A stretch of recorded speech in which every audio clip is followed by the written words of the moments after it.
The Enduro World Series returned to one of its ancestral homes in the Tweed Valley in southern Scotland for the final round of a captivating 2021 season. Melanie Pugin had a commanding lead in the points of the pro women's overall race, but Morgan Shar could, mathematically at least, still take the title should anything happen to her compatriot.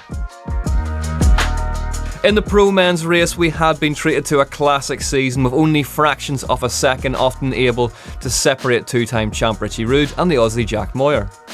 They had been virtually inseparable all season and would all now come down to who would blink first in Scotland. The Valley of the Tweed is a famously unique place to race bikes, combining steep technical stages littered with traction-free routes and little room to manoeuvre. The final round of the season would be contested over 6 stages of local classics over 2 days, and it all started with Saturday's pro stage, the 1.7 kilometres of Pale Armadillo. Little did we know that it would prove to be one of the most talked about stages in EWS history.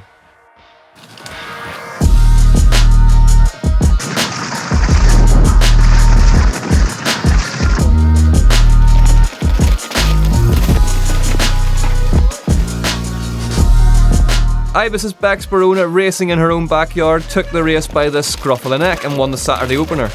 Pretty wild conditions, quite hard to keep the body warm.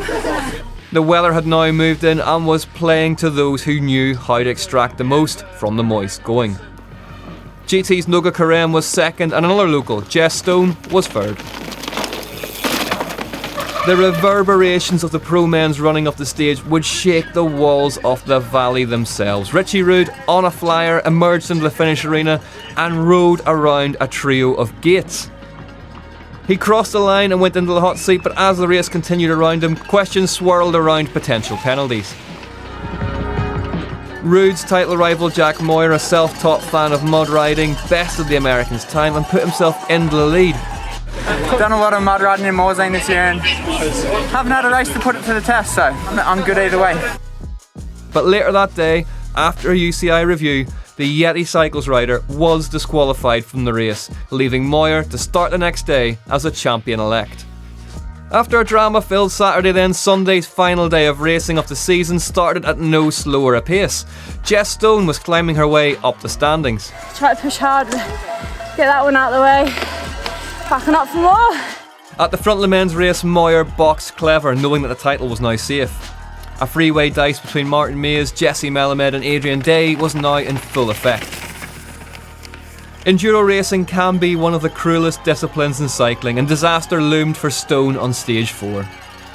She crossed the line to win the stage and take control of the race, but had brushed one of the infamous Tweed Valley trees along the way and broken a finger. She was out. By this stage, Melanie Pugin was concentrating on bringing the bike home inside the top 10 to secure the title. At the front, the scrap was now between the British pairing of Bex Baraona and Hattie Harnden. Trek Factory Racing's Harnden had already clocked wins in 2021, and the more experienced Baraona was still hunting for her first. It all came to the final stage in a single incongruous front-wheel bobble over one side of a Scottish route.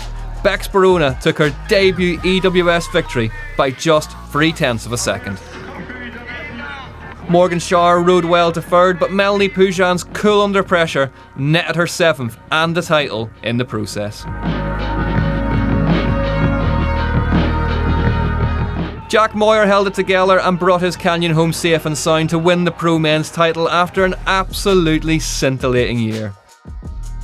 All eyes immediately turned towards who would now come out on top in the final battle, Jesse Melamed or Maes. Melamed pushed, but maybe too hard, crossing the line 6th on the stage. Maes, with the scent of victory in his nostrils, can be a clinical operator and won the race in the classiest way possible by winning the final stage of the year.